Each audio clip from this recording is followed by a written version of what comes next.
Hello everyone, आज date है 8 जून 2023 और द हिंदू न्यूज एनालिसिस में आपका स्वागत है। इस वीडियो में हम द हिंदू की इंपोर्टेंट न्यूज़ को एग्जाम के पॉइंट ऑफ व्यू से डिस्कस करेंगे। नीचे डिस्क्रिप्शन बॉक्स में Telegram channel Volcano IAS academy का लिंक दिया हुआ है। आप Telegram channel Volcano IAS academy के साथ में जुड़ सकते हैं। वहाँ पर हर exam means UPSC, state PCS and other exams के पॉइंट ऑफ व्यू से काफ़ी इंपॉर्टेंट इन्फॉर्मेशन आप सभी के साथ में शेयर की जाती है। तो चलो स्टार्ट करते हैं। वीडियो को स्टार्ट करेंगे एक ज्योग्राफिकल बेस्ड क्वेश्चन के साथ में। और आज आपका क्वेश्चन ये है कि gulf of Mannar marine national park को आपको मैप में व्यू करना है। फिर इससे रिलेटेड हर इंपॉर्टेंट फैक्ट्स को एंड इन्फॉर्मेशन को कमेंट बॉक्स में टाइप करना है। कल हमने आपसे क्वेश्चन पूछा था आगरा फोर्ट को लेकर के। तो आगरा फोर्ट जो है वो उत्तर प्रदेश स्टेट में जो आगरा सिटी है वहाँ पर यमुना रिवर के बैंक पर लोकेटेड है। ये जो आगरा फोर्ट है इसको मुगल डायनेस्टी के रूलर्स के द्वारा बनाया गया था। रेड सैंडस्टोन से ये फोर्ट बना हुआ है, इसलिए इसको रेड फोर्ट ऑफ आगरा के नाम से भी ये जानते हैं। 1638 तक ये जो आगरा फोर्ट है वो मुगल डायनेस्टी के जो भी एम्परर हुए उनके लिए मेन रेजिडेंस का काम इसने किया, क्योंकि 1638 के बाद में कैपिटल को आगरा से दिल्ली शिफ्ट कर दिया गया था। अब प्रेजेंट टाइम में आगरा फोर्ट इसलिए न्यूज़ में बना हुआ था, तो आरटीआई क्वेश्चंस के थ्रू जो है वो आर्कियोलॉजिकल सर्वे ऑफ इंडिया से क्वेश्चन पूछा गया कि किसने इसको बिल्ड करवाया था आगरा फोर्ट को, ये इन्फॉर्मेशन आप हमें दीजिए। तो यहाँ पर आर्कियोलॉजिकल सर्वे ऑफ इंडिया के जो पब्लिक इंफॉर्मेशन ऑफिसर हैं उन्होंने बोला कि किसने आगरा फोर्ट को बिल्ड करवाया, इसको लेकर के जो इन्फॉर्मेशन है वो उनके ऑफिस में अवेलेबल नहीं है। तो इसलिए आगरा फोर्ट जो है वो न्यूज़ में बना हुआ है। साथ ही साथ में आपको ये भी ध्यान में रखना है कि यूनेस्को वर्ल्ड हेरिटेज साइट का डेजिग्नेशन भी मिला हुआ है आगरा फोर्ट को। तो ये इंपॉर्टेंट फैक्ट है आगरा फोर्ट को लेकर के, और इसकी जो लोकेशन है वो आपको ध्यान में रखना है। द हिंदू को डिस्कस करने से पहले हम बात करेंगे डिकोडिंग ऑफ न्यूज़पेपर इनिशिएटिव के बारे में। देखो, कोई भी स्टूडेंट चाहे यूपीएससी की, स्टेट पीसीएस या फिर जो भी अदर इम्पोर्टेंट एग्जाम जिसमें करंट अफेयर्स काफ़ी इंपॉर्टेंट रोल प्ले करते हैं, तो उनके लिए ये इनिशिएटिव जो है वो काफ़ी ज़्यादा बेनिफिशियल है। अब इस इनिशिएटिव में हम आपको क्या करवाते हैं, तो देखो the Hindu, Indian express, PIB और भी other important magazines and other important sites जहाँ से लगता है कि क्वेश्चन जो हैं वो आपके एग्जाम के लिए इंपॉर्टेंट है, आपसे पूछे जा सकते हैं, तो उन सारी इन्फॉर्मेशन को इस इनिशिएटिव के तहत आप सबके साथ में शेयर की जाती है। इसमें क्या किया जाता है, पहले न्यूज़ की जो इमेज है वो आपके साथ में शेयर की जाती है, फिर उस न्यूज़ में क्या क्या इंपॉर्टेंट पॉइंट्स हैं वो आपको यहाँ पर एक्सप्लेन फॉर्म में बताए जाते हैं। मतलब कोई भी स्टूडेंट्स जो है जब भी करंट अफेयर्स को रीड करता है तो उसके कनेक्शन में ये पता चले कि किसकी वजह से ये पॉइंट न्यूज़ में था, तो बहुत इजीली जो करंट अफेयर्स जो हैं वो उनको याद हो पाते हैं। तो जो भी स्टूडेंट्स जिनको भी लगता है कि इस तरीके से इस फॉर्मेट में वो करंट अफेयर्स को रेगुलर तैयार करें, रेगुलर अपडेट रहें, साथ ही साथ में मान लो कोई न्यूज़ में कोई मैप इंपॉर्टेंट है तो मैप जो है वो भी आपके साथ में उसी टाइम शेयर किया जाता है। तो कनेक्टिंग करके जो है वो आप ओवरऑल अपनी प्रिपरेशन को रेगुलर कर सकते हैं। ये जो प्रोग्राम है इसको ज्वाइन करने का लिंक जो है वो डिस्क्रिप्शन बॉक्स में अवेलेबल है। डिस्क्रिप्शन बॉक्स मतलब सब्सक्राइब के पास में जो ज्वाइन बटन है वहां जाकर के आपको क्लिक नहीं करना है, डिस्क्रिप्शन बॉक्स ओपन करना है। वीडियो के नीचे वीडियो का जो थंबनेल है उस पर, वीडियो का जो टाइटल है उस पर जब आप क्लिक करते हो तो डिस्क्रिप्शन बॉक्स अवेलेबल होगा और वहां पर decoding of newspaper initiative current affairs के नाम से इसका लिंक दे रखा है। वहां जाकर के आप क्लिक करोगे और इस प्रोग्राम को ज्वाइन करने का लिंक वो अवेलेबल है और 89 रुपीज़ पर मंथ जो है उसके चार्जेस हैं।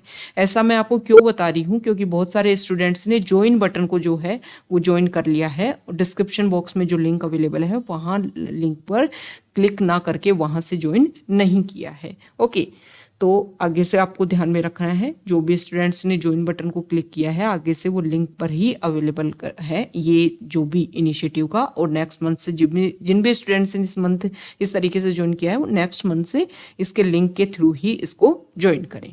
ओके, द हिंदू को अगर हम डिस्कस करें तो फर्स्ट इंपॉर्टेंट न्यूज़ है द हिंदू के फ्रंट पेज पर। और आप सभी को पता है कि हमारे इंडिया की जो कैपिटल है न्यू दिल्ली, वहाँ पर काफ़ी लंबे टाइम से जो हमारे रेसलर्स हैं वो प्रोटेस्ट कर रहे थे।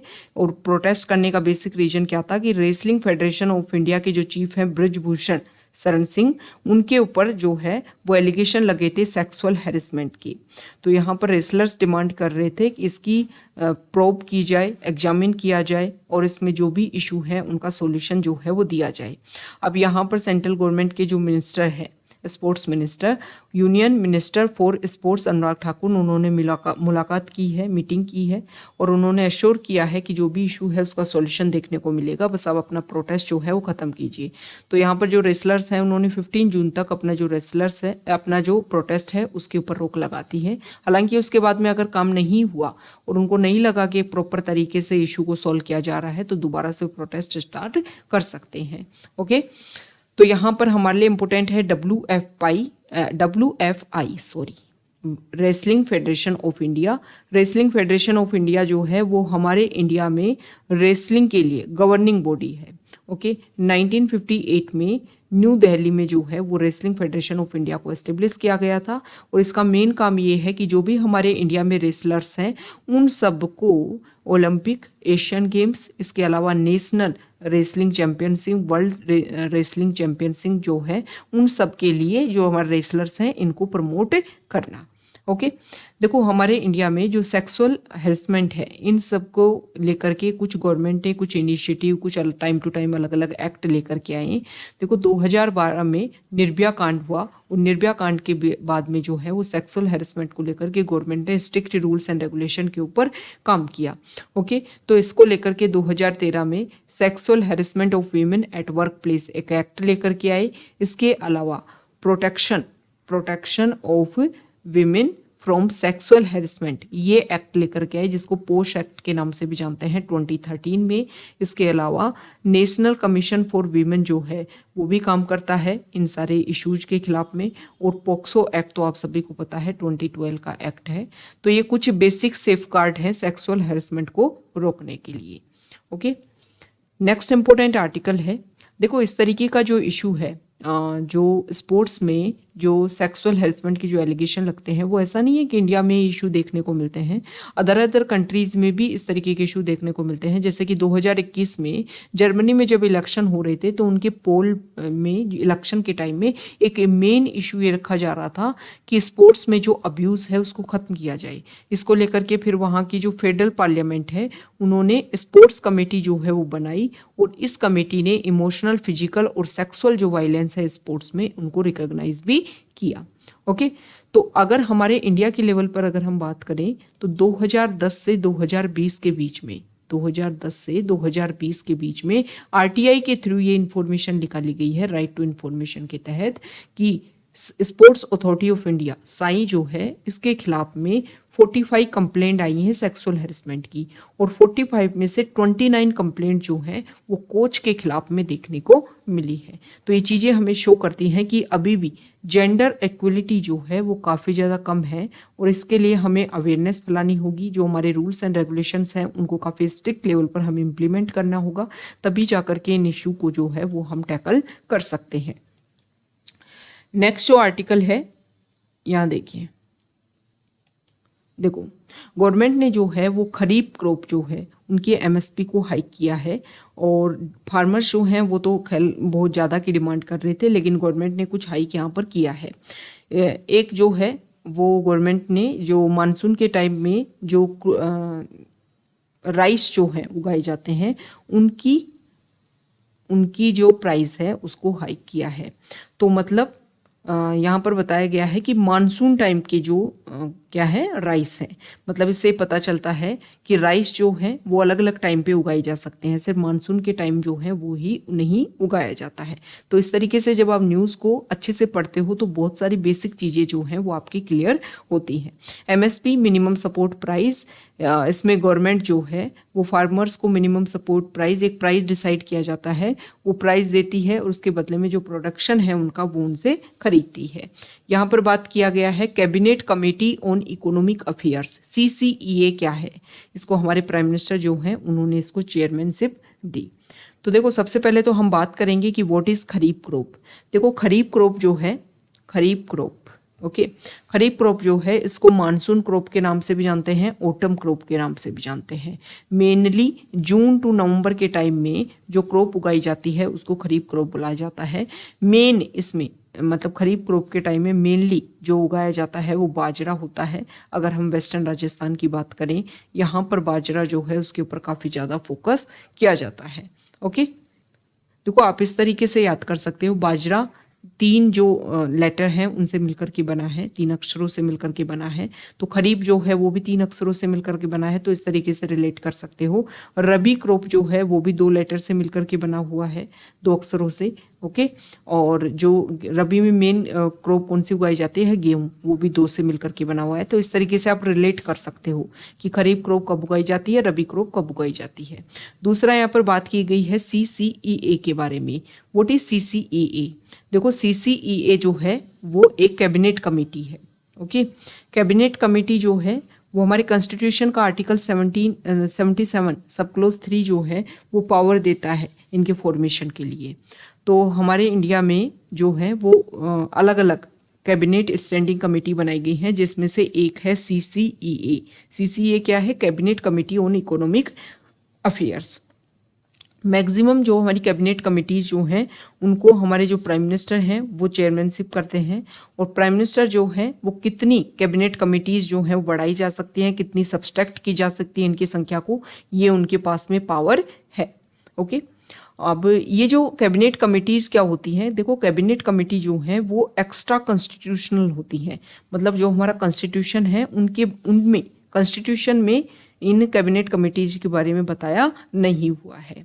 हालांकि इनका जो एस्टेब्लिशमेंट है, कैबिनेट कमेटीज का जो एस्टेब्लिशमेंट है वो रूल्स ऑफ बिजनेस जो है वो प्रोवाइड करता है। ओके।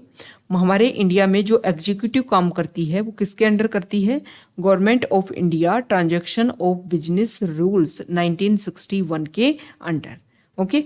तो इसके अंडर जो है ये रूल्स एंड रेगुलेशन बताए गए हैं, लेकिन कॉन्स्टिट्यूशन में कैबिनेट कमेटीज के बारे में नहीं बताया हुआ है। तो इस तरीके से जो क्वेश्चंस हैं वो पूछ लिया जाता है। अब CCA के बारे में ये भी पूछ लिया जाए कि इसको चेयरमैनशिप जो है वो कौन देते हैं। ऑप्शन में इस तरीके से दे दिया जाए कि यूनियन होम मिनिस्टर देते हैं, यूनियन डिफेंस मिनिस्टर देते हैं, या फिर हमारे जो फाइनेंस मिनिस्टर हैं वो देते हैं। तो इस तरीके से आपको पता होना चाहिए कि मैक्सिमम कैबिनेट कमेटी जो हैं उनको उनकी चेयरमैनशिप जो है वो कौन करते हैं? हमारे प्राइम मिनिस्टर करते हैं। ओके। नेक्स्ट इंपोर्टेंट आर्टिकल जो है वो हम बात करेंगे, यहाँ देखिए टेक्स्ट पेज पर। यहाँ पर जो आर्टिकल है पहला है केरला को लेकर के। तो केरला जो है वो डिजिटलाइजेशन की तरफ बढ़ रहा है। देखो डिजिटल डिवाइड जो है वो काफ़ी ज़्यादा बढ़ गया अगर हम कोविड के बाद में बात करें, क्योंकि कोविड के बाद में इंटरनेट का लोग ज़्यादा से ज़्यादा यूज़ करने लग गए, और इसकी वजह से बहुत सारे लोग जो हैं जिनके पास में इजीली एक्सेसिबिलिटी है तो वो इजीली नेट का यूज़ कर रहे हैं, लेकिन कुछ पुअर पर्सन जो हैं वो नेट का यूज़ नहीं कर पा रहे हैं। तो देखो अगर हम बात करें तो केरला ने हमेशा से अच्छा परफॉर्मेंस दिया है, चाहे आप एजुकेशन की बात कर लो, चाहे आप हेल्थ की बात कर लो, और अब डिजिटल एजुकेशन की तरफ भी जो है वो केरला फर्स्ट स्टेट बन गया है हमारे इंडिया का, जिन्होंने एक्सेसिबिलिटी जो है इसको लेकर के की है। देखो ये डिक्लेरेशन जो है वो 3 साल पहले UN ने पास किया था, एक रिजोल्यूशन की internet access as a basic human right. Okay. तो इंटरनेट एक्सेस जो है वो एक बेसिक ह्यूमन राइट है, और इसी को एस्टेब्लिश करने के लिए केरला काम कर रहा है। केरला में 140 जो लेजिस्लेटिव असेंबली सीट्स हैं वहाँ पर हर कंस्टिट्यूएंसी में स्टार्टिंग में क्या करेगा केरला, 100 जो पीपल हैं उनको क्या करेगा, रिकॉग्नाइज करेगा, और उनको फ्री इंटरनेट सर्विस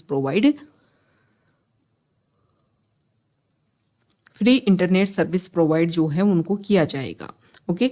अब इसमें ये भी बोला गया है कि देखो धीरे धीरे फिर जो है वो कंस्ट्रक्शन एक्टिविटीज़ या जो भी इंफ्रास्ट्रक्चर एक्टिविटी जो है बढ़ाया जाएगा, और फिर सभी पर्सन जो है उनको ये कनेक्ट कर दिया जाएगा। जो केरला गवर्नमेंट है उन्होंने डिजिटल लिटरेसी कैंपेन जो है वो भी ग्रास लेवल रूट लेवल पर स्टार्ट कर दिया है, लोगों में अवेयरनेस किस तरीके से इंटरनेट का उनको यूज़ करना है। नेक्स्ट जो इम्पोर्टेंट आर्टिकल है वो है कि लो कार्बन सिटी की तरफ हम ट्रांजिशन जो है वो कैसे कर सकते हैं। देखो 2020 की अगर हम बात करें तो सिटीज जो हैं उन्होंने 29 trillion tonne of carbon dioxide जो है वो एटमॉस्फेयर में डंप की है। इसलिए हमें क्या करना होगा कि जो हमारी सिटीज हैं या तो जीरो एमिशन करें या फिर लो कार्बन एमिशन जो है वहाँ पर देखने को मिले। तो देखो जो भी हमारी सिटीज हैं, मतलब ट्रांजिशनिंग टू लो कार्बन और even net zero cities requires us to integrate mitigation and adaptation options in multiple sectors. अलग अलग सेक्टर में हम जो हैं वो अडेप्टेशन को अपनाएं या फिर मिटिगेशन को अपनाएं, और ये जो प्रोसीजर होता है ना, इसको बोला जाता है सेक्टर कपलिंग अप्रोच। ओके, तो यूपीएससी प्रीलिम्स में इस तरीके की टर्म्स को लेकर के क्वेश्चन पूछ लिया जाता है, जैसे कि आपको ये टर्म दे देंगे कि what is sector coupling approach. Okay, और ये इसकी यहाँ पर डेफिनेशन है, तो आपको पता होना चाहिए कि जो हमारी सिटीज़ हैं उनको हम या तो लो कार्बन सिटी या फिर नेट जीरो एमिशन की तरफ अगर हम करें तो अलग अलग सेक्टर में हमें अडेप्टेशन अपनाना होगा, मिटिगेशन जो है वो अपनाना होगा, तब जाकर के प्रोसीजर हो पाएगा। तो इसको बोलते हैं सेक्टर कपलिंग अप्रोच। यहाँ पर राइटर ने बताया है कि सिर्फ हमें दोनों पॉइंट के ऊपर फोकस करना होगा, डिमांड एंड सप्लाई।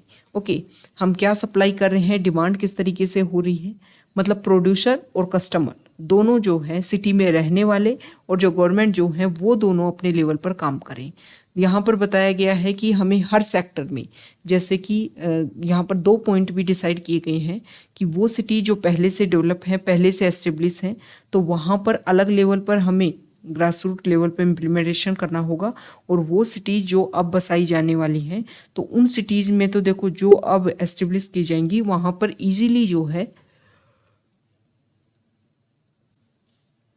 वो न्यू जो स्ट्रेटजी है उसके अकॉर्डिंग हमें एस्टेब्लिश किए जा सकते हैं। तो जो हमारी स्ट्रेटजी है वो अकॉर्डिंग डिमांड एंड सप्लाई दोनों के अकॉर्डिंग होनी चाहिए, और new city and old city जो है उसके अकॉर्डिंग होनी चाहिए। ओके, नेक्स्ट यहाँ पर जो आर्टिकल है वो न्यूज़ पेज पर हम डिस्कस करेंगे। यहाँ देखिए,